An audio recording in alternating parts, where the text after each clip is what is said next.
Samantala, sa ibang balita, kritikal naman ng dalawang lalaki sakay ng motorsiklo matapos silang makabanggaan na isang closed van sa Ross Boulevard sa Maynila. Kanina madaling araw ito.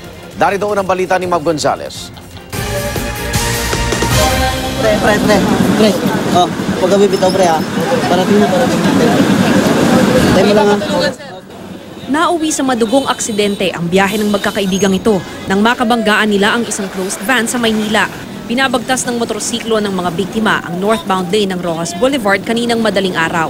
Pakaliwa naman sa Padre Burgos ang closed van na minamaneho ni Paulo Veloso.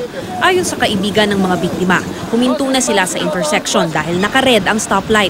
Nagulat na lang daw sila dahil humarurot pa diretso ang mga kasama nila. Nakago po kami, kakaliwa po kami, sila naka-stop na, dire-diretso po. Nagulat kami, biglang boom! Lakas ng lagabog sa gilid namin. Hindi ko naman po kasalanan. Wala naman ba gusto nito, ma'am?